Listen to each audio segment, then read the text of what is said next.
Hi guys, welcome back to the show. I hope everyone is doing really well and you've had a great weekend. So guys, as you can see, I've hit over 200 subscribers and I've had a plus, I don't know, what was on 130 24 hours ago, and now I'm on 207 subscribers. That's a massive thank you for everybody who has subscribed the last 24 or so hours.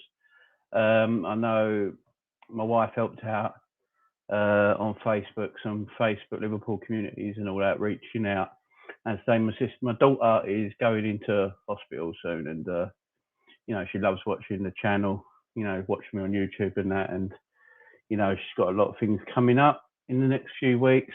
It's quite serious stuff. So yeah, doing this for her, doing this for everyone, Liverpool community, all the fans, everyone who wants to watch. And so I've just passed 200 subscribers. So a massive thank you to the new people that have subscribed and welcome. So on this channel, for all new subscribers, it's a Liverpool channel. We cover everything Liverpool, matches, previews, reviews, any gossip, a lot of stuff. Also, I cover other games as well, all the big matches over weekends. We do quite a bit, but it's majority Liverpool channel. So all to the new subscribers that have come in and put me over 200 subscribers over the last 24 hours, I really appreciate it. My original crew, people like Chris, evening Chris, Myoji, John. Yeah, I can only thank you guys enough as well for sharing and liking, contributing, always here. So my heart really goes out to you guys, and I appreciate it so much. Helping my channel grow, and I'll say to the new subscribers that have put me over 200 subs the last 24 hours, I think I've had a 70 subscriber boost over 24 hours, which is a massive gain. And I can thank everybody, new subscribers, your original subscribers. Yeah, and I'll be trying to make my content better every single day if possible. I'm going to try and do as much as I can.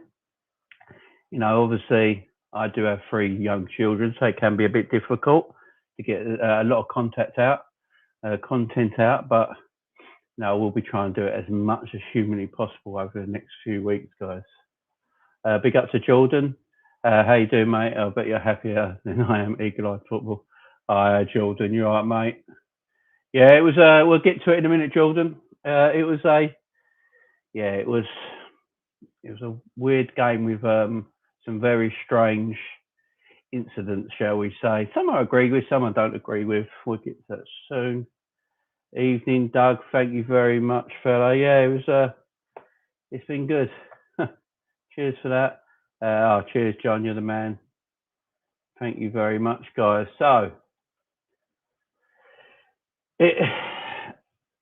today's game was it was an important one for Liverpool Football Club, as obviously on Saturday evening we saw Manchester City draw 1-1 with Southampton in a game that, a strange game. Southampton had more chances than just that one goal they scored. They could have been 2 or 3 up. Obviously Man City had all the play, all the ball, as you expect of any Manchester City team. But Southampton had some good chances, and Southampton were very, I think they deserved that point at St Mary's. I don't think Man City have beaten Southampton at St Mary's.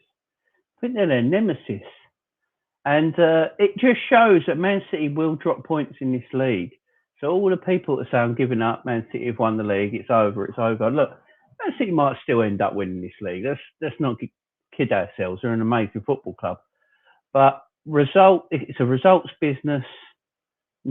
And yesterday City didn't get the result. So today was a big game for Liverpool Football Club. And away to Crystal Palace is a very, very difficult match for anybody. Patrick Vieira has got Crystal Palace playing extremely well. He's still got a lot of the Roy Hodgson players in that squad. and he's asking them to play a particular kind of way from the way they have been playing for like 4 or 5 years. He's asking a lot of them, and they're showing him he can play a certain way. Roy, for what he is, he's old school. He did what he thought was best for Palace, keeping them up. But it just shows what these players can do when they're given the opportunity and a chance from a manager who wants them to play a different way. So I've got nothing but respect for Crystal Palace, and it's a big up to them. So I knew this game was going to be difficult. Obviously, we're still missing, our players, Salah, Mane, Keita, AFCON. Thiago's still injured. Elliott's still injured. Well, he's not injured now. Elliott's in recovery, he's in training, but he ain't going to be available to play till probably after the winter break. So this was a big one, especially with the winter break coming up. This is our last league game till, I believe it's the 8th of February. Correct me wrong. I think it's the 8th of February when we play Leicester. So this was a huge game for Liverpool. And let's get to it. Let's get to some stats here. First off, let me share this for you guys. Give me 1 second. So guys, can you all let me zoom that in a little bit, guys, so you can see a bit. Whoa, not so much. Right, can you guys see that okay? I hope you guys can see that. So possession 43% to Crystal Palace, 56 to Liverpool. Shots on target, 7 for Liverpool, 5 Crystal Palace. Liverpool had 14 shots. 14 shots away to a good Crystal Palace team. Crystal Palace had 8 touches, 611 for Palace, 747 for Liverpool. Evening, John Conway. Hope you're good, fella. Passing, there weren't a lot in it. Was that 431 to 576? And clearances, obviously Crystal Palace making a lot more clearances. Now, them stats go to show it was a very difficult game for Liverpool. It shows that Crystal Palace are not the same Palace that is under Roy Hodgson. We all remember winning 7-0 there last year. It's not the same Crystal Palace team. You can just see, look, they had a good bit of possession at 43%. That's good possession for Crystal Palace against Liverpool. The touches, 611 to Liverpool, 747. That shows that Crystal Palace, with the 43% possession, played it around. It weren't just all defending and blocking at the back. They tackles 13-7. Obviously, you're going to see Palace making more tackles than Liverpool because Liverpool go have more of the ball. Clearances 25. Corners 2-5. Offsides 5-2. I mean, that shows that Palace attacked Liverpool really well today. Crystal Palace played fantastic, all apart from the first 30 minutes. Liverpool in the first 30 minutes of this game were absolutely fantastic. Were fantastic. The first 30 minutes. Some of the football Liverpool played in that first half hour was some of the best football I think I've seen from Liverpool in quite some time. And I was really pleased with it. Now, Oxlade-Chamberlain playing on the right. It's the team that played Brentford. So Ox was on the right, Jota on the left, Bobby through the middle, Curtis Jones, Fabinho, Henderson in midfield, Robbo, Trent, Van Dijk, Matip, and Alisson, who we'll get to in a minute, guys. So it's the same team that beat Brentford. And the first half hour was, our passing was precise. It had purpose. We were passing it fast, passing it quick, we're moving Palace about really well. I was so impressed, and obviously getting the first goal, and it just settled everything for us. Jordan, Ox's goal should have been ruled out for offside. Firmino was offside and when the ball went in. See, so let's just get to that one because there was major incidents in this game. I'm not going to lie, there was. Yeah, maybe they did favour Liverpool, but Oxy's second goal, look, was Firmino in offside position? Yeah.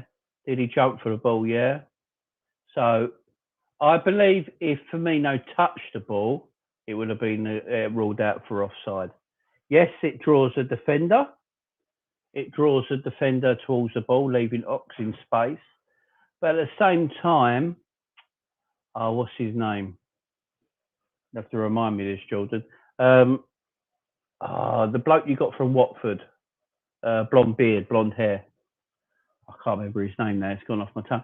He could be covering Ox's run as well, but he leaves Ox completely alone.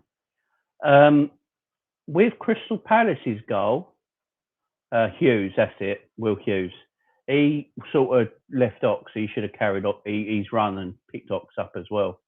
When he saw the defender was drawn into Bobby Firmino, he should have made that run.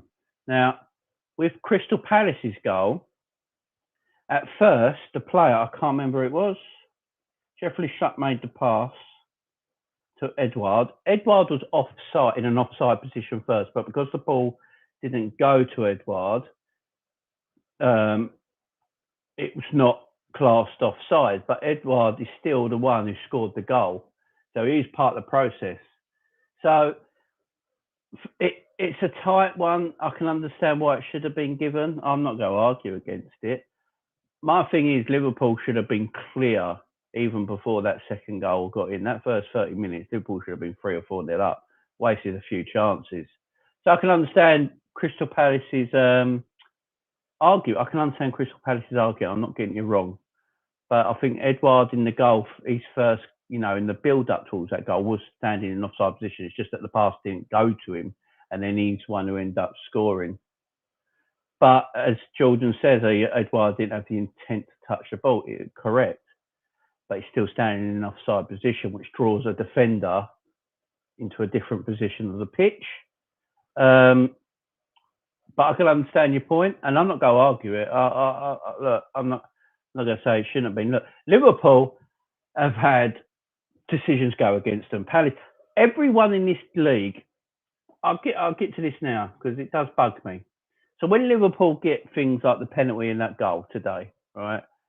Everyone goes mad. Liverpool this, Liverpool, and all this nonsense comes out yet again.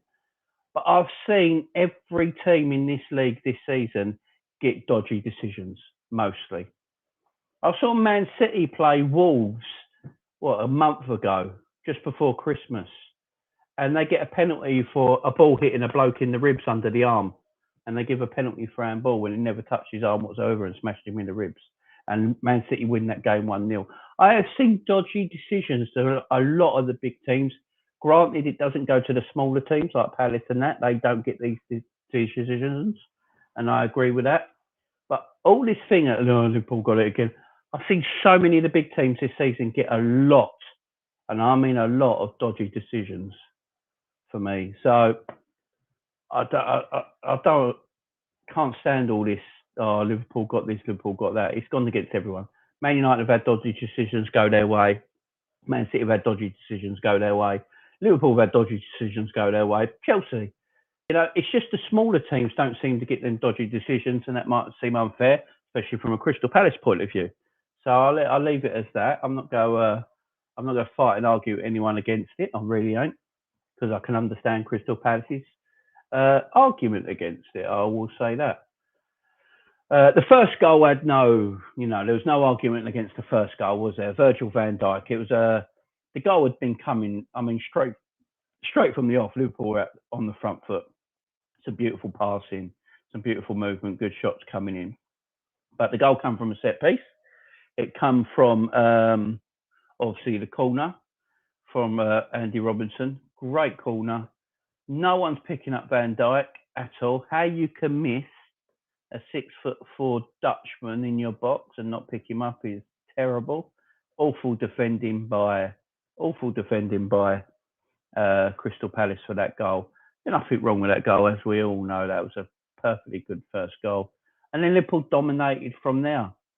Then Liverpool started to get a bit sloppy, like Liverpool do. And this is where I'm going to talk about certain situations of Liverpool. Sometimes this is what annoys me with the defence and the way Jurgen Klopp persists with this high line. If you're playing Liverpool, no matter who you are, you know Liverpool are going to play a high line and Liverpool are going to play a really high line and you're always going to give chances. If you just put the ball over the top, over the defenders' heads with so much space behind, you're always going to get a chance against Liverpool because this high line. Now, we were 2-0 up. We're extremely comfortable in the game. Everything's going our way. And then we get sloppy. And then this high line again comes to becoming a problem. Now, I know Klopp likes playing the high line because when he's got the midfield available, this high line don't become a problem. But when you ain't got the midfield available, just drop back a couple of yards. It's not needed. It's not needed. Just drop back, especially when we start to get sloppy.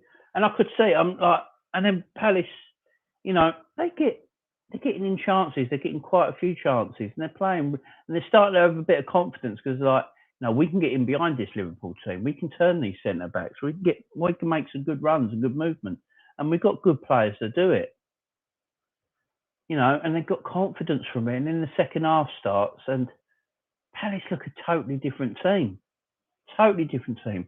Vieira got into them at half time, obviously, really got into them, and they come out miles better than Liverpool did, and it showed what they're about. I thought they put on an excellent performance, Crystal Palace, in that second half. I congratulate them for it. Excellent performance, but Liverpool also allowed them to put on that performance because our sloppiness and our high line sometimes goes against us.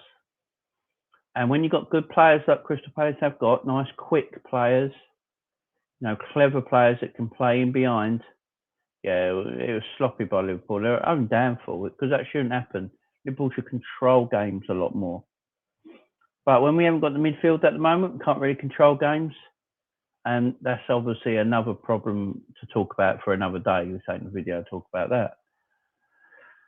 But yeah, Palace played well. Obviously got themselves back in the game with Edouard. It was a great goal. I'm not going to lie. It was a great goal. I know I'm talking about Edouard was offside before the pass was played to him, in an offside position before the pass was obviously played to him. But, he didn't interfere with football, with play whatsoever. He didn't interfere, so the goals are good. And they deserved it. And at the end of the day, if it weren't for Alisson, it could have been a lot worse for Liverpool. And Alisson today showed why he's one of the best goalkeepers in world football. One of the best goalkeepers in world football. Before I continue, I just want to get to your comments so I don't leave you guys out. Chris, wasn't a penalty for me, but got away with that throughout the game. Lucky Palace didn't take their chances, but I'll take it. 3 point statement win for me at a very tough place to go. Yeah, totally. Well deserved on the 200 subs, mate. Thank you very much. Hi, John Conway in the house. How are you, John? Jordan Knox's goal. Oh, we've read that one. Alisson showed his world-class day. Yeah, Alisson's on a different level. The man's great. I'll say Edouard didn't have intent to touch ball. Yeah, I agree with you on that, but he didn't have intent. Just tuned. It wasn't a pen. These refs are drunk. I'll get to this penalty thing in a minute. This season, 3 goals Liverpool scored against us, 6 were from corners. Yeah, that is very true. Liverpool should have been 4-0 up before Palace. That is true. This is something I will say. This is maybe the difference between Liverpool and Man City at this moment in time. Liverpool, as Sammy says here, that's for even Palace fans will admit this. Before Palace really got into the game after half hour, Liverpool should have been out of sight. Should have been 3 or 4-0. And that's what Man City do. And Liverpool always let teams back into it. Jordan, second half. Yeah, Palace are far better team in the second half, I ain't going to lie. Brush, hey, you fell up. Big up, Jay. Hope you're good, my man. Hope you're good. But, yeah, Palace look, Palace deserves something out of this game. I'm not going to lie, Liverpool got away with it, yeah? Am I going to moan and complain about it and say, yeah, the rest ain't? No, 3 points, move on. You know, I'm not going to sit here and lie. You know what I mean? I don't think Palace would. Look, if all them things went for Crystal Palace today, I think Palace would be like, you know, fuck you sort of thing. We got all 3 points. You know, every team would. So I'm not going to sit here and lie. You know what I mean? We got 3 points. So I'm happy about it. I don't care. You know, things might have gone for us, or they might not have gone for Crystal Palace. For me, as a Liverpool fan, getting the 3 points, don't care. It's hard on Crystal Palace, yeah, it is. But that's the same with every team. If it went for Palace today and didn't go for Liverpool, I'd be the same as Palace fans right now. You know, they didn't go against us. You know, you got lucky, all that sort of thing. I'd be the same as Palace fans right now. We all would. We all would. And if you wouldn't, you're not a real fan. No, but the penalty decision, right? I put it in the poll. Was it a penalty? So go and vote on the poll if you didn't think it was what you thought. But let's have a look. But oh man, the penalty. First of all, before the penalty, I just want to say Trent Alexander-Arnold's pass to Diogo Jota. If he took that and scored, it's the pass of the season. Trent's pass to Diogo Jota is immense and world class. The problem is no one's going to talk about it because what came after. But I just want to give Trent his dues. That pass to Jota was world class, and if Jota took it in his stride like he should have and buried it like he should have, it's the pass of the season without a doubt. It was tremendous, but all that's going to be forgotten about because of the incident. So let's get to it. So Trent takes the ball. Trent takes the ball, as we know, world-class pass. Jota, this time, doesn't really take it in his stride. He doesn't control the ball. He has zero control of the ball. The ball is rattling around.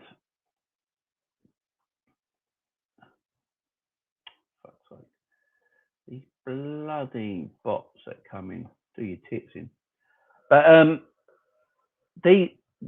Jota, he doesn't take. If he takes control of it, man, we're not talking about anything but a tremendous Liverpool goal. But he doesn't get control of the ball. That's my first problem with it. It's rattling. It's in front of him. He's never got control of it. The ball is away from Jota and he's going out of play. Now, this is my thing with the penalty. I've watched it. The first time I watched it, I thought it was a Stonewall penalty. The second time I watched it, I thought it was a Stonewall penalty. Third time I watched it, it was a Stonewall penalty. All the replays, watching it live, I didn't understand any complaints. It's a penalty. My mate, I was watching it with my mate. I was watching it with. He said not a penalty at all. Look what Jota does. He runs into the goalkeeper. And my question to him is, the keeper's put himself there. Because when I watched it, because what I saw is the ball's gone out of play. The goalkeeper doesn't actually move till the ball is gone. Because he's not getting to the ball. The ball has gone past him. The ball's gone away from Jota. Should just let go for a goal kick. He's not getting the ball, and Jota's not getting the ball. So for me, I don't understand why the keeper has slid out on his knees the way he has. Now, what Jota does is look at the goalkeeper. So the keeper's coming in. The ball's gone. The ball's gone out for a goal kick. No one's catching the ball. Jota's running there. So he's running there. The keeper's coming this way. What Jota does is look at the goalkeeper and change direction, yeah? And then the collision happens. That's why, for me, it isn't a penalty because Jota turns towards the goalkeeper. But what I will say the keeper does is gives the refs and VAR an opportunity to look at it and the reason to give it. And this is me breaking it down. I'm just trying to break it down. I'm not having a go. I'm not agreeing that it was a penalty or anything like that. I'm just trying to break it down. And if he didn't run the way I look at it, because they've showed it many times, the ball's going out of play. The keeper is not getting towards the ball. He's on his knees sliding in that way. And the ball's here. He's not coming out like this, like stretching and diving towards it or stretching with his legs. He's not doing any of that. He's sort of like in a kneel position, standing, sliding that way.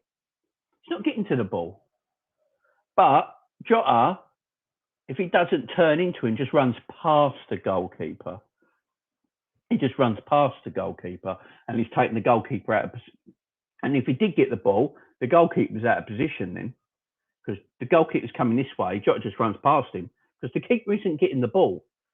But what Jota does, he goes into the goalkeeper and that's why it's not a penalty. But because of what the keeper does, it gives the refs and VAR a thing of doubt and makes them look at it. For me, they got the wrong decision. It's not a penalty. I'm going to say that everyone, Crystal Palace fans, Jordan, Rich, if you watch this, it's not a penalty.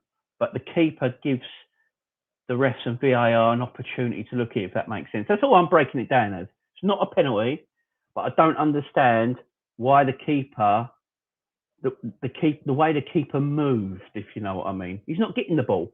And especially the way he's sliding with his knees, going this like this to what the ball's already gone past him. So I don't actually know what the keeper's doing.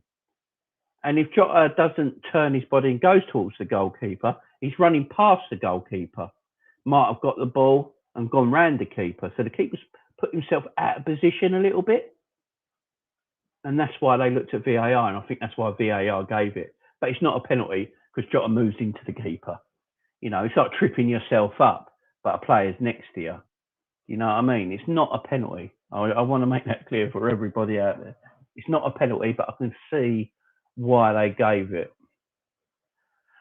But I don't think the penalty, personally, I think, even Aaron, even Jamie, if that was given against us, I'd be furious. Yeah, exactly. That's what I'm trying to say.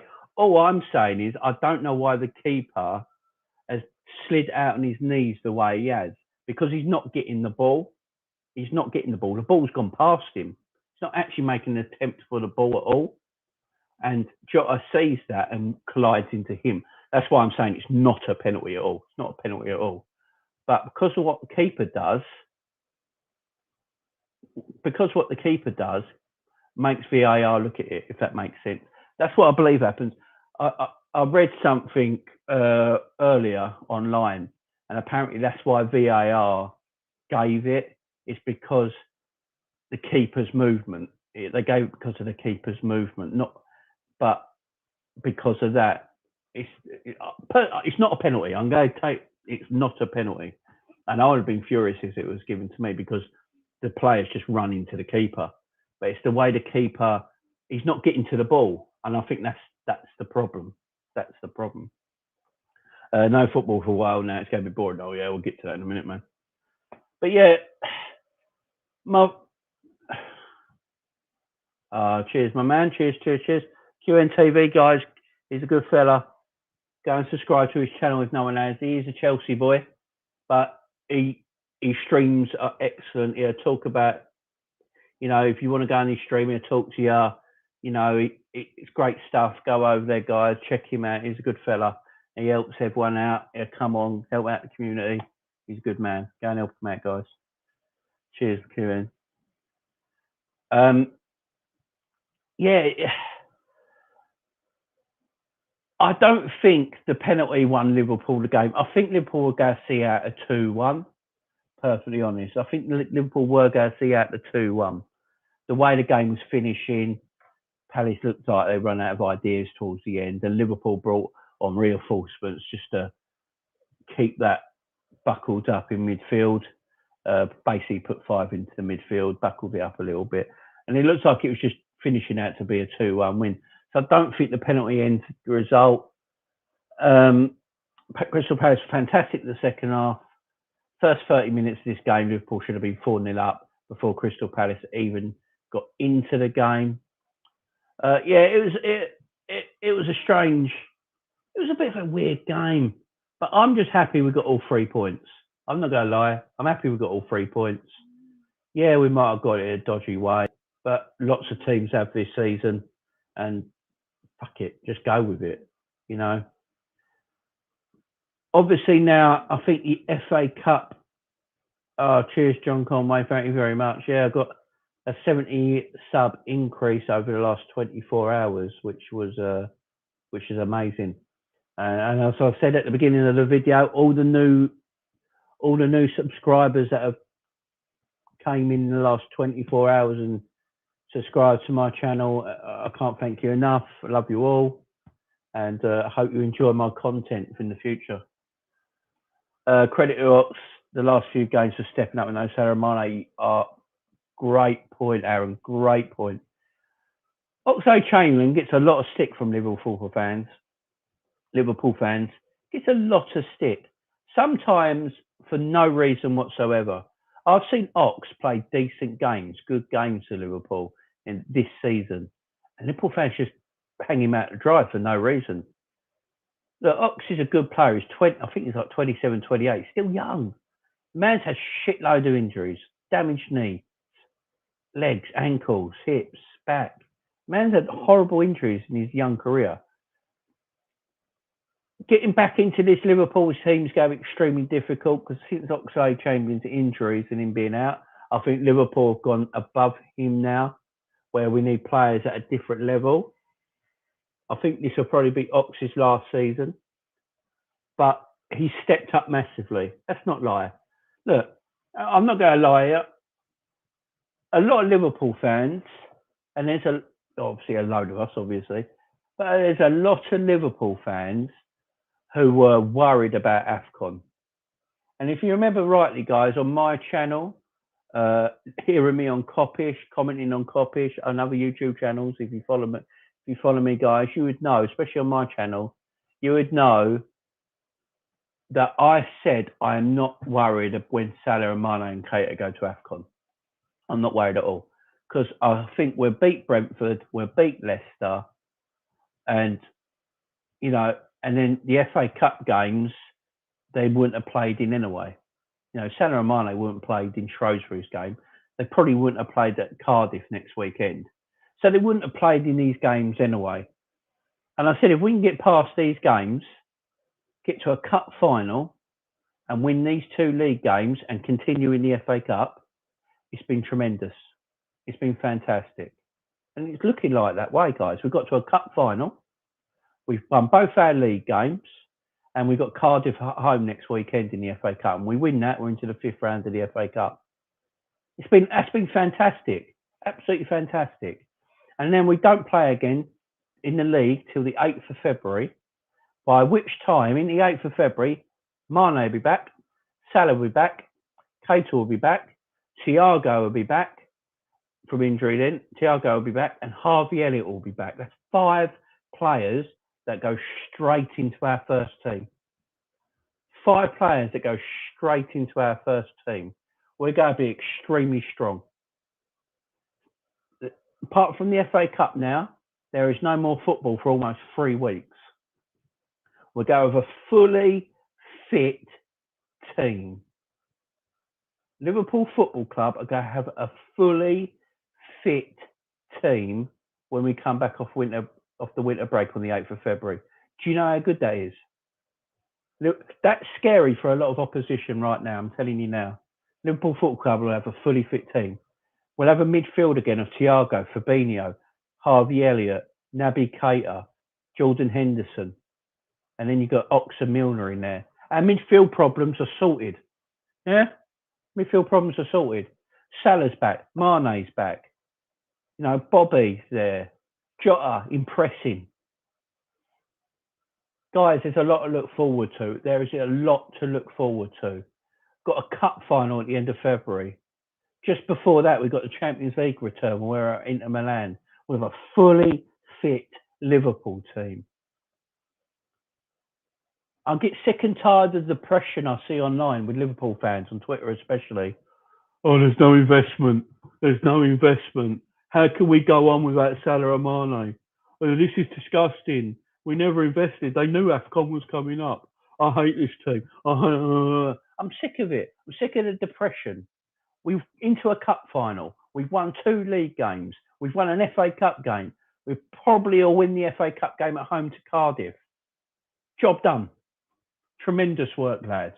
Tremendous work. Mane comes back. Salah comes back. Keita comes back. Come back from African Cup of Nations. Like, bloody hell, boys, well done. Cup final, 6 points out of 6 in the league. 2 FA Cup wins. Jeez. Well done, lads. We're back now. Let's pick it up a fucking bit. Let's even go even better now and really try and go at Man City. Yeah, Man City are 11 points behind. We've got a game in hand. We win that game in hand against Leeds. What's that? 10, 9. That's 8 points. Then we've got to play Man City again. What if we beat Man City? You know, we're down to 5 or 4 points behind them. Let's not give up. I'm sick of people on give up. League's over. League's done. Who in the comments thought Man City were going to draw yesterday? You know, when Southampton went 1-0 up, all I saw in the comments on Liverpool, I'm not getting thingy about this game because it'll probably still end up 4-1 Man City. Man City will drop points. Yes, they're a tremendous football club. Yes, they've got a world-class coach. Yes, they've got more money than bloody God. But they will drop points. Liverpool just have to stay there. Have to stay there. Yeah, 6 points if you win your game in hand. And then down to 3 if we beat Man City. If you're Manchester City and you're Pep Guardiola, who's the team you're fearing the most at this moment in time? It's Liverpool. It's Liverpool because he knows as soon as them players are back, he's just seen it for himself. No Mane, no Keita, no Salah. You know, Thiago's injured, Harvey Elliott's injured, and they just won 2 of their league games. Hopefully, win 2 of their FA Cup games, and they've got to a cup final. It's impressive, and we have to start giving people like Oxlade-Chamberlain some damn respect when he comes into the team, scores goals, performs at a good level, and helps us get 3 points in them games. Stop dissing him online. Stop the abuse. Stupid. Back the team. Jordan Henderson, James Milner. Yes, they get abuse and everyone's shortening the names now, combining Milner and Henderson's name. Childish bollocks. Don't want to see it. Yes, Milner's past his prime. Milner shouldn't be starting games for Liverpool. I agree with that. He should do what he did today and did the other game. Come on the last 15 minutes to shore games up. That should be his role. And it probably will be his role now. But times were needed and he came in. Henderson is our captain and leader. And you just want to just start, fuck Henderson, get him on. I'm going to say this about Jordan Henderson. I've said this so many times the last few weeks. One of my first ever videos on this channel, and the reason I made this channel is because everybody, especially when I was watching Coppish and stuff like that, because as you know, that's where I got my break from, and I came here and you guys followed me over and subscribed, and I love you all for it. Jordan Henderson was coming to the end of his contract. That summer, last summer just gone, they were talking about he might leave if his contract don't get sorted. And I saw everyone up and down. FSG a disgrace. He's our captain and leader. He should be assigned a contract. It don't matter how old he is. He's Jordan Henderson. He's our captain. He won the Premier League and Champions League with us. He brought the Holy Grail back after 30 years as our captain. Show him some respect. I went and made my first video and said, I understand maybe why FSG don't want to give Henderson a brand new contract with a lot of years, because he is declining now. He's not one of these players when they get into their 30s, keep a momentum going up like Mo Salah is, yeah? He's declining a little bit. He's not athletic as he used to be. So I can understand why they might not want to give him a new contract. But I was like, I'd love to have him a new contract because he's our captain and leader.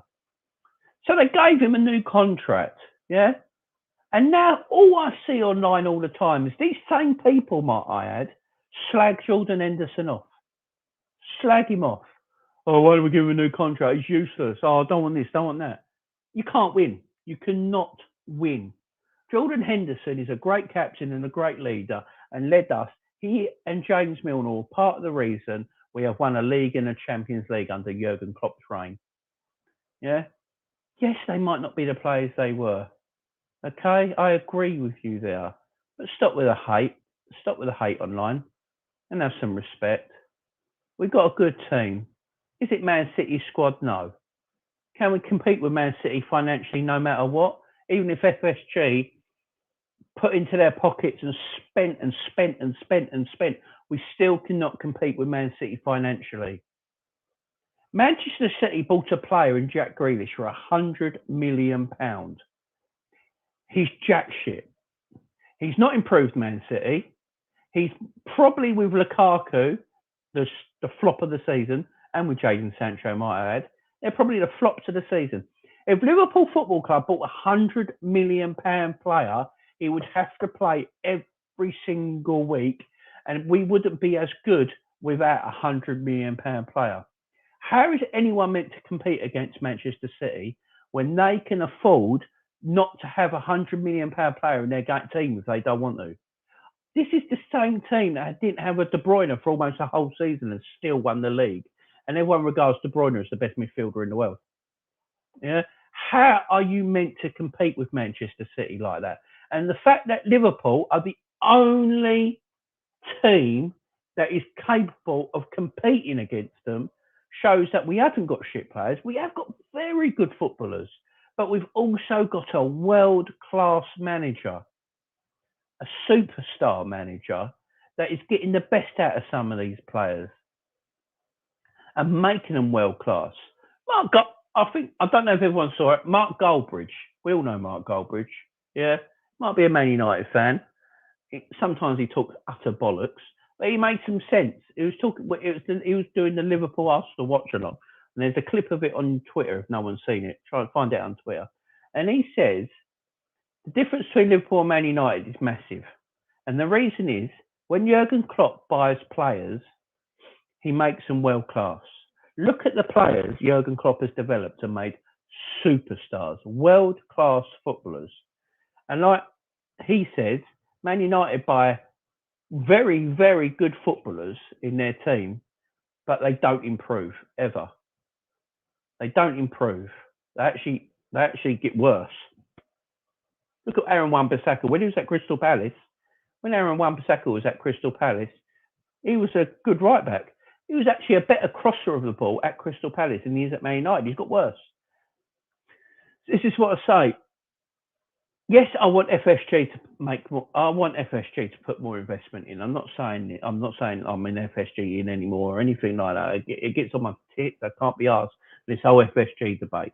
I would like our owners though to put more money into the club because I do believe if we put more money into the club and got more players in of quality in around the squad that can make us sort of almost equal to Man City in a way,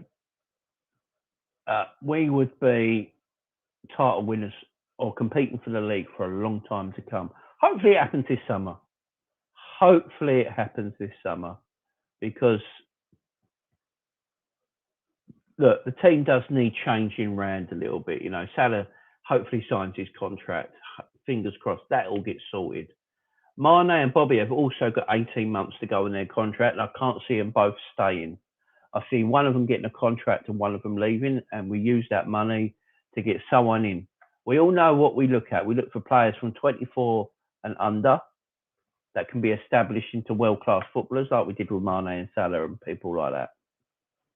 And that's what we look at.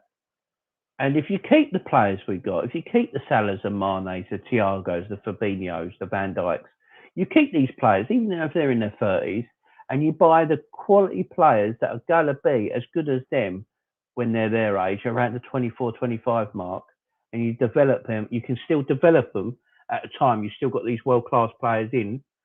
You've got a good rotation then of bringing them out and putting new ones in. That's how we should build. That is how we should build for the future.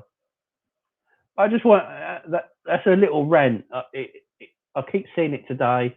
I've had my rant. I don't know if you guys agree with what I said, but yeah.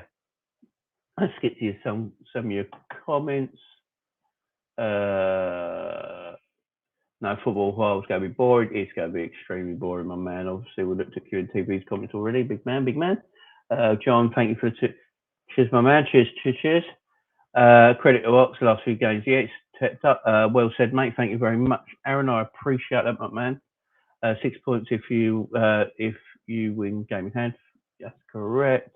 Ox is a great player. He's John Conway. He's a very good footballer. Just people like to slag him up. I don't know why. It's like Curtis Jones. Curtis Jones, I thought was great in that first half today. He went off boil a little bit. For some reason, Curtis Jones is the next player Liverpool fans like to abuse. And I have no idea why. What did I say about Grealish, bro? You did. You did. Look, Jack Grealish is a fine footballer, but he's not a £100 million player. The fact Man City could waste £100 million, not waste, that's a bit harsh to say, waste, but Man City can afford to pay £100 million for a footballer. And if Jack Grealish didn't play for 5 games in a row, say he was on the bench for 5 games in a row, got injured, and he weren't available 5, 6 games in a row, it would not affect Man City. That's what I'm on about. It's very hard to compete with them financially like that when they've got so much in the tank. And Liverpool are doing their best to compete. And we're the only ones so far. Look at Chelsea. Look how much money Chelsea has spent. And we're a point in front of them in the league with 2 games in hand. You know, that can go to 7 points in front of Chelsea.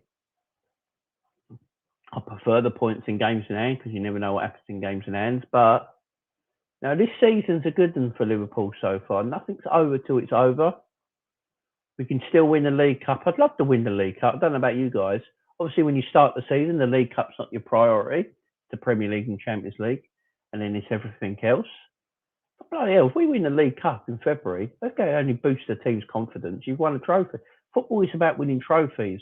When did football not become about winning trophies? When did it just become about money and league position? It should be about winning trophies and players with medals, you know. Players, I mean, Alan Hanson's got like 12 or 11 league titles. Do you reckon he'd give all them up just to finish second and third every season? Of course he wouldn't. It's all about winning trophies. All about winning trophies. And I hope we win the League Cup. I really do. Hopefully we'll go through against Cardiff and get to the 5th round of the FA Cup. FA Cup is all about the draw. If you get good draws, you can get all, and you sort of creep into the semi-final, game on.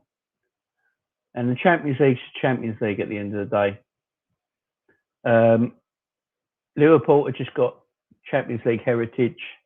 They've got European heritage. We always do well in Champions League. We always do well in Europe, especially under Jurgen Klopp.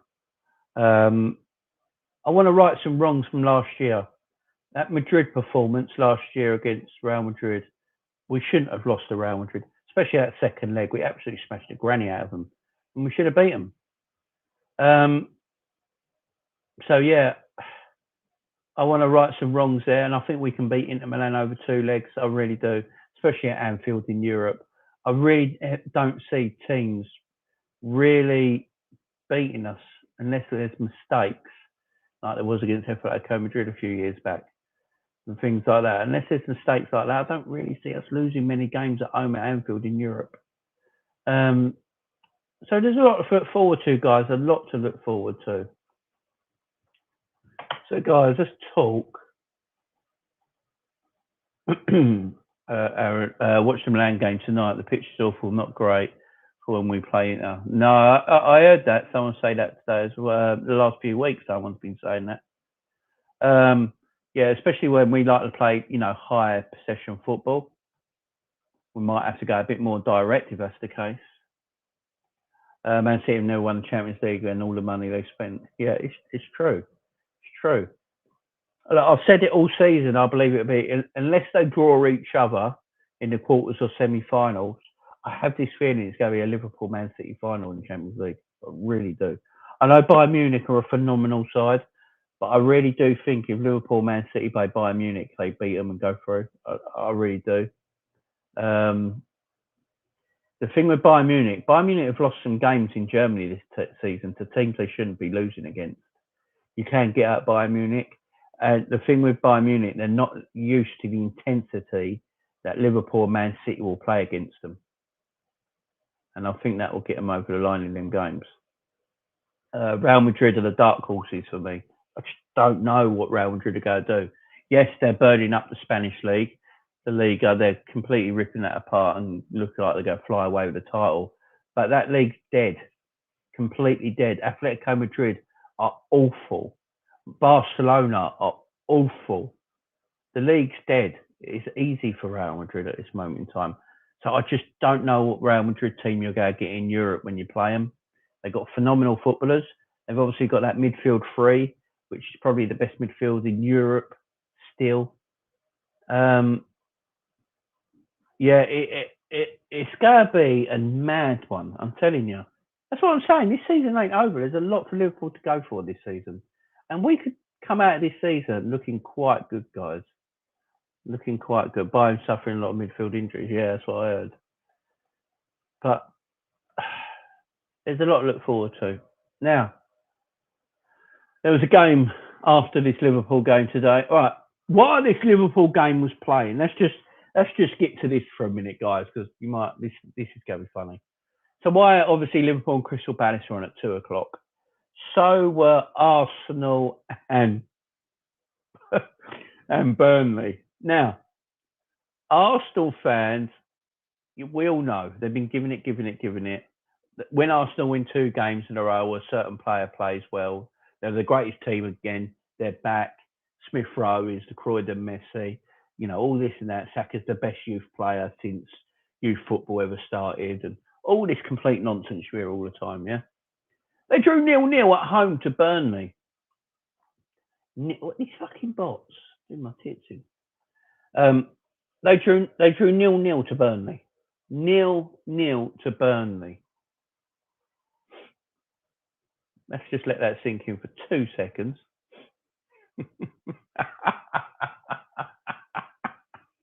Oh dear. They drew 0-0 to Burnley.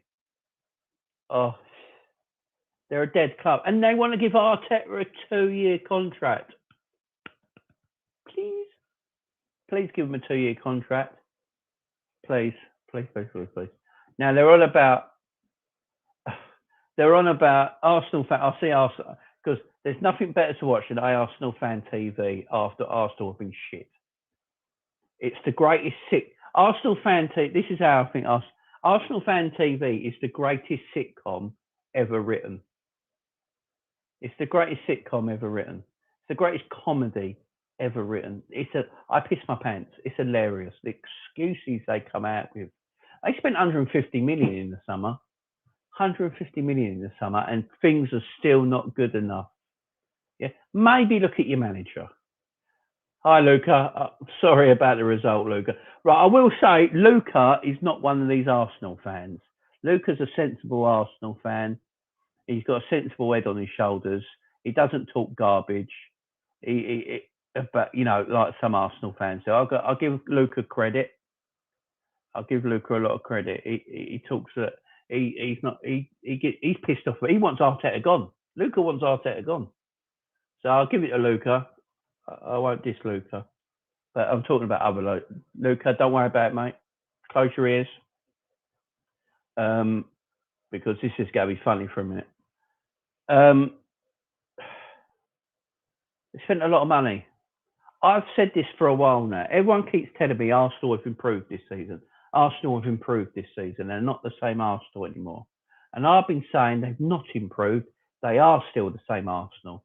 And the reason they look better because they're fighting up for the top 4 is because everyone else is shit. Tottenham, crap. Everton, crap. Leicester, crap. These 3 teams were competing with Arsenal last season. And if these 3 teams had the levels they were last season to this season, Arsenal wouldn't be fighting for top 4. They would be where they were last season, 6th, 7th, 8th. So all this rubbish that you hear they've improved, they've not. They've not won in 5 games. And I think they've only scored 1 or 2 goals in that time. There's a lot of problems there. Here. Is there enough investment? They spent 150 million in the summer, so there must be enough investment. Arsenal have spent more money than Liverpool over the last few years. Far more money. and they're miles behind. So obviously with Arsenal, there's a managerial problem. This Arteta thing, that if you're going to give Arteta a new 2-year contract, you must see something really in him, because I see the same Arsenal. I'm not going to banter, to be honest. I don't know how they played, because I was watching the Liverpool Madrid games. Oh, they played awful, mate. It was 0-0 against Burnley. I mean, they could have played that. I watched the game, but they drew 0-0 with Burnley at home. And all you hear, Arsenal fans, is we played Liverpool 48 hours before this in an FA Cup, in a League Cup semi-final. It wasn't fair. Burnley, bottom of the league, Burnley, were horseshit. John. Aaron. Arsenal, we love is now back. Exactly. Juliana, ATV is more of a troll than Ty. I don't know who that is, but Ty, Jesus Christ. Ty, look, I don't think a scriptwriter could write a better character than Ty. He's the best character I've ever seen on YouTube, on telly, on anything. The man is so deluded. All he goes on about is that the refs never give Arsenal anything. It's not that Arsenal have been shit and poor. Like today against Burnley, I watched his interview. Ty's basically going, it was the refs' fault. It's the refs' fault. But the refs made you draw 0-0 with Burnley. It was the refs' fault you drew 0-0 with Burnley. Grow up. You're in your 40s, man. Pathetic. And he gives Arsenal fans a bad name because, as I say, Luca is not like that. I mean, what are these bots about? Why am I getting so many bots? Luca is not like that. Luca's a good fella. He's got a good YouTube channel. Go and check him out, guys. He's got a good YouTube channel. It's an Arsenal YouTube channel. But he does good work over there. He's done a vlog. He was just in Leeds lately doing a vlog over there. Decent fella. Check him out. But he's not like... These Arsenal fans give people like Luca as an Arsenal fan a bad name because they think all Arsenal fans are like that, and they're not. And it's not fair to them. But this Arsenal are still the banter club, ain't they? They're still the banter club, and nothing has changed. But 0-0 at Burnley is a disgusting result. That's bad, especially when you're at home. Evening, Steve, my man. You're a good fella. So, guys, Statman Stubbs Football Channel. He's got a great YouTube channel. Go over and check him out, guys. If you've not already, subscribe to him. All my new subscribers that are coming in the last 24 hours, go and check him out. You'll see me on there also. I'm on there Monday and Tuesday this week. He does quizzes, previews, reviews. Team of the week, I think we're doing on Mondays. Yeah, great channel, guys. Go and check him out, especially onto my new subscribers. I hope you're doing well, Steve. Thoughts on Everton?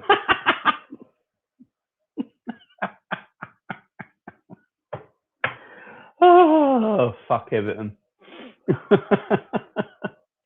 Oh, Everton. Ah, fuck them. They're dead. Dog food, dead food, brown bread, gone. The owner at Everton, I've never seen an owner waste as much money as he has in his life. I've seen people go into lap dancing clubs waste less money than he has on fucking shit footballers. Awful managers, awful coaches. There's so many problems at Everton. So many problems. They're absolutely tragic. They are. They're terrible. They've got so many issues. Their squad is terrible. It's not good enough. Their squad's awful. Julian Gray, is it they bought for $1.5 million? Great bit of business. One of the signings of the season if you weren't playing for a poor Everton team. He's one of the standouts. Andros Townsend, why you buy Andros Townsend who will score a special goal every, 2 goals a season? Is that what you bought him for? Does he add anything? Yeah, their transfer, the money they have wasted. They've not employed anyone in the technical area, director of football, improving the training. They want to build this brand new stadium on one of the docks in Liverpool. I think it's one near the Albert Docks. I can't remember the name of it now. They won't fill it. They won't fill it. What is the point of building this beautiful new stadium on the docks when you haven't got a team in place to play in it? The money they waste, and now they've got Duncan Ferguson, who's on about buying fans pints of beer, then actually coaching the team. They're not good. And Aston Villa are just, Aston Villa beat them 1-0 yesterday. Steven Gerrard, I'll tell you what, he is doing wonders with his Villa team.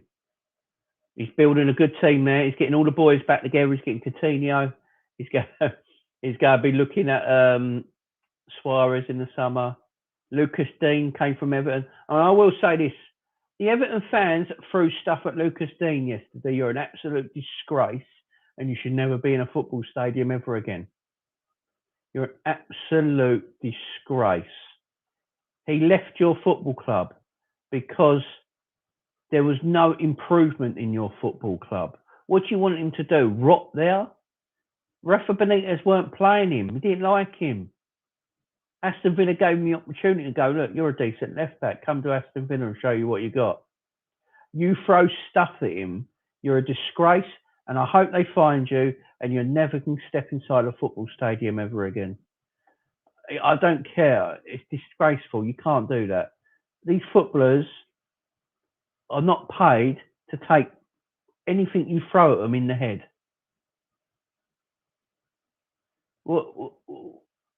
Don't. It's disgusting. Steve, what's your secret, mate? Evening, John. My secret?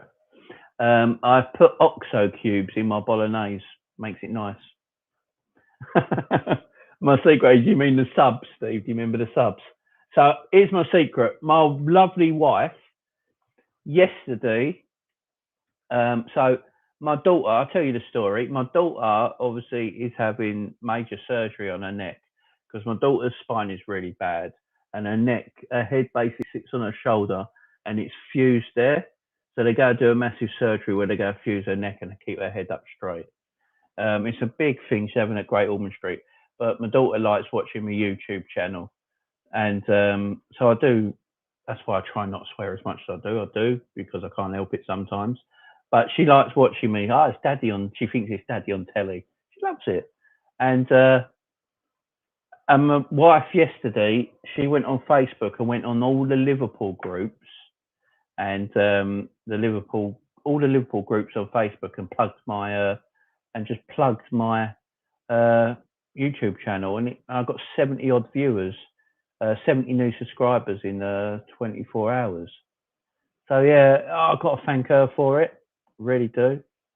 And also, I can't wait to interact with all the new subscribers and everyone on my channel, and hopefully I can keep them and they enjoy my content and things grow from there. But yeah, I've got to thank my wife, Steve. That's who I thank, and I love her to bits for it, absolutely do. And my daughter, who will love watching all this back. But yeah, so Arsenal, still laughable. Everton, still laughable. And then we've got the game tonight, guys, after the 4:30 kickoff, was it? Chelsea, let's talk about this a little bit because it impacts us.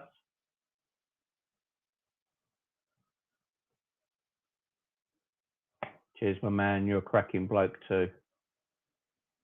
And I can't wait to come on tomorrow. Monday and Tuesday is going to be an awesome show. So all guys, subscribe to my channel. When you watch this later, live, whatever, go and check out that man because his channel is awesome too. Help him with his growth, guys. He deserves to grow and grow and grow, as we all do. We're all putting on great content for you guys. So go and check him out. But Steve, you're a cracking bloke as well, fella. And I'm glad that I met you. We interact on each other. I've just got to get you on my channel, Steve, because I want more people on my channel. I want to bring people onto my channel like Steve, like Rich, all the people I interact with on Twitter and other YouTubers. I am just not a very good host. Steve is a great host. You know, I am not a bit rich on Eagle Eye's a great host. I was on there the other day. I just don't know if I'm a very good host, and I'm a bit nervous about it. But I will have Steve on my channel. We will go through something. We'll do a special or something and chat about some Liverpool game or the season or something. And Steve will definitely be on my channel, guys. Don't worry about it. We will get to it. We're just busy people as well. You know, we have shows going almost every other day, both of us. So just finding time. But I will get Steve on, guys. Don't you worry about that. Arsenal can't beat a one-chip challenge. Did he do that? I haven't seen it yet. I'm gonna have to go and see that. John Conway's a good fella as well. He followed me from Coppish. I haven't seen Dan do that. I'm gonna have to go and watch it. Has he done it, Steve? I'm gonna have to go and watch it if he's done it, because yeah. I've got to go. I've got to go and I've got to go. I've got to go and watch that. I wouldn't do it. I don't care how many subs I get. I am not doing a one chip. I can't take spicy food at all. I'm the geezer as a chicken korma at the Indian. I can't take spice at all. So big up to Dan for that. Big up to him. But Chelsea, let's talk about Chelsea, guys. So Chelsea, this game impacts us as well. So I might as well talk about Chelsea Spurs. 8:30 tonight, apparently. Oh, I'll have to go back and watch that. Cheers, my man. I'll have to go back and watch that. So Chelsea Spurs. Now, Chelsea have beaten Spurs, I think, 2 or 3 times already this season. Spurs had that great comeback against Leicester. But, man, the Spurs first 11. I'll do it. You'll do this. Oh, good for you. Good for you, man. I'll do the one chip. You can do it for me as well. Because I am shit with spice. I'll do a lager special. Perfectly fine with that. Or a whiskey special. They're the ones I'll do. I'll do the biggest hot dog in the world challenge. But spice, hell no. But yeah, Chelsea Tottenham. As soon as I saw this Tottenham lineup today, I was like, that team is dead. Completely and utterly dead. I don't know why Conte's there. I really don't. And I'm not digging at Spurs because my brother-in-law is a Spurs fan. My nephew's a Spurs fan. So I'm not going to dig at Spurs. But that team is completely and utterly... I'm saying I'm not going to dig at Spurs and I'm calling the team dead. That team is completely dead. And Chelsea, it was easy for Chelsea today. Although, what did everyone think about the Harry... If you watched the game, what did everyone think about the Harry Kane goal? Should it have stood? Was there enough of a push on Thiago Silva for that not to be given? For that not to be given? That's what I want to know. Was there enough in that not to be given? Because I'm not sure. I don't think Kane hardly touched Thiago Silva. Thiago Silva was quite away from him. It's not like Kane was here and Thiago Silva was there. Thiago Silva was here. Kane was there. You know, he had a sort of stretch. It was fingertips. It was a difficult one. Yeah, Sam, it's 50-50, yeah. If it didn't get given, I don't think it's complaints. It was one of them grey ones, weren't it? It was you can see why it was given, but if it weren't given at the same time, I don't know if there's too many complaints either. It's a hard one. But apart from that, Spurs were shocking. Absolutely shocking. It was easy for Chelsea. Yet again, Lukaku was horse crap. Absolutely terrible. The defenders are getting the goals again. You know, Chelsea are 1 point behind us, but we do have the 2 games in hand. So I do expect us to climb away from Chelsea a little bit. Obviously, we've got them in the cup final. That's why I find it interesting looking at Chelsea. But it was a dead game. It was easy for Chelsea. It didn't really have to do much to win this game. And how long does everyone think Antonio Conte? Does Antonio Conte stay till the end of the season at Tottenham, or does he leave beforehand? Let me know in the comments, guys. Let me know in the comments. Until then, we're just going to get to, before we finish today, guys, we're going to get to player ratings.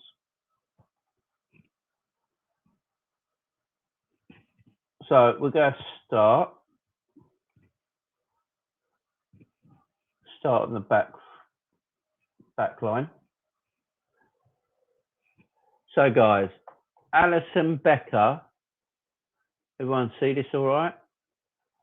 Let me know. No, you can't see. Let me zoom that in a little bit, guys.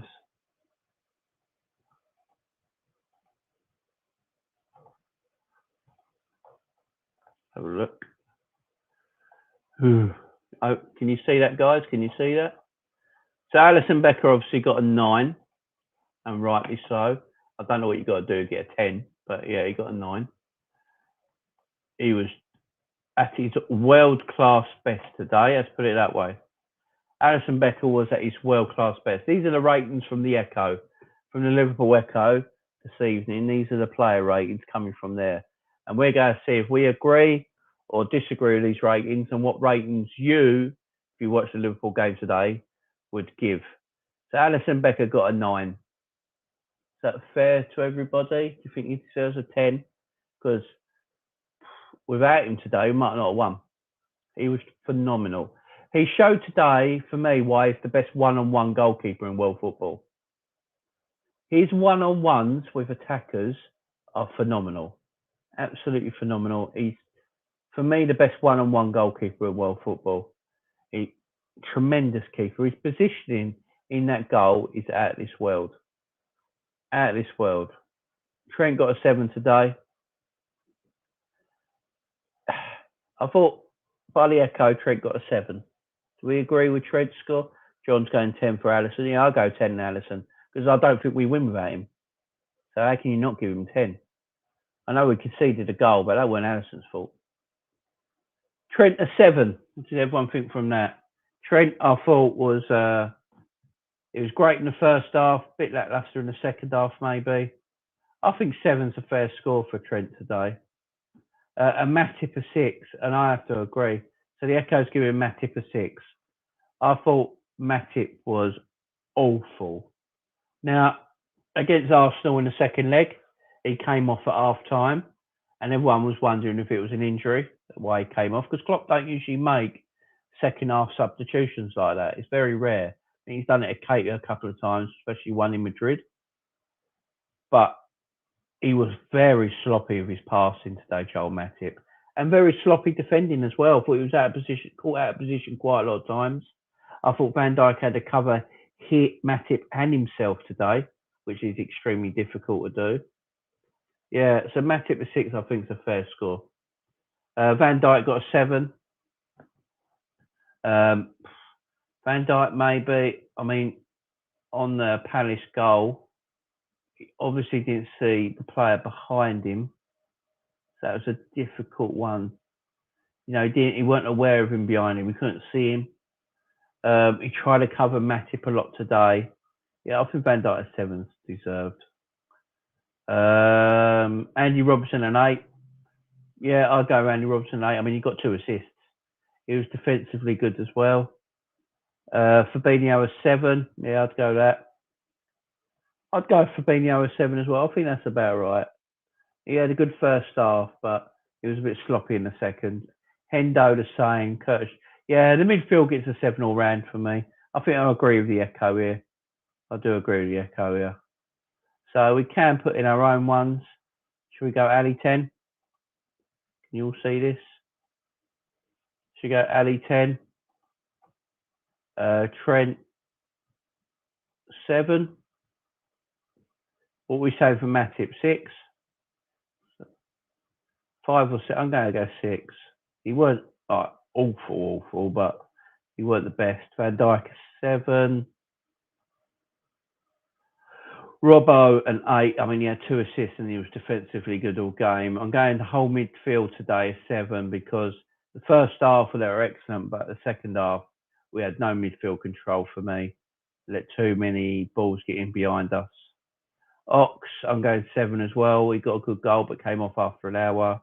Bobby, I thought was poor today. He gets 6. And Jota for me a 6 as well. I didn't think he was great.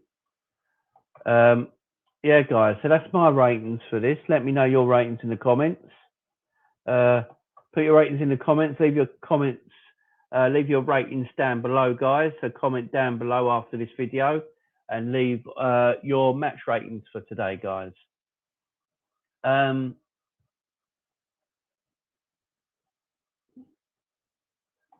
So, guys, today for me was all about the 3 points and not the performance.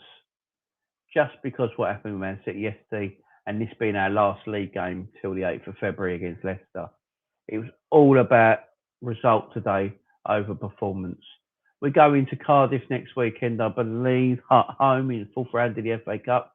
And then we got a break, guys. We got a break after that. So, what am I going to do for videos? So, obviously, there's going to be obviously no previews, no match reviews, because there's no games happening. I will do a match preview on Wednesday. I will do a review of the whole weekend on Wednesday. So we'll go through the whole weekend's football properly, from top to bottom, not leaving a single thing out, and we'll go through every single match on Wednesday. Not Wednesday. It's my wife's birthday. Wednesday, on Thursday. So I'll be back with a show on Thursday, guys. We'll go through all last weekend's action. We'll go through every club, all the teams that have played. We'll look at how the season's ended. We'll go look at this whole midweek break and see how all the teams. We'll go through from 1st to 20th. We're going to grade every single team. We're going to give a team a grade. We're going to do final predictions on league winners, top 4, European places, and who gets relegated on Thursday's video, guys. And then going on from there, I'll keep you informed. If you guys have got anything for me to do while we have this winter break, let me know. Comment down below in this video if you need to.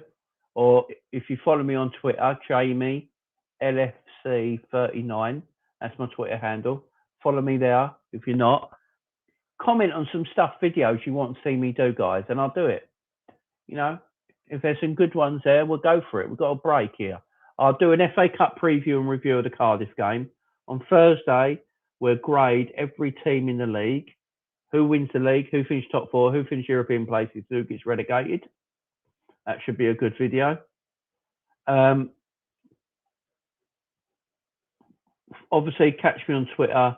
Make sure, guys, for new subscribers as well, watching this video tomorrow, whenever you watch this video, guys, all new subscribers or all my OGs, don't forget to hit the notification bell, guys, and that will definitely let you know when I'm next live. It's my wife's birthday on Wednesday, so there won't be a video for me then. It'll be on the Thursday. Monday and Tuesday night, I am over at Statman Stubbs football channel. Go and check him out. On Monday, we're doing the team of the week.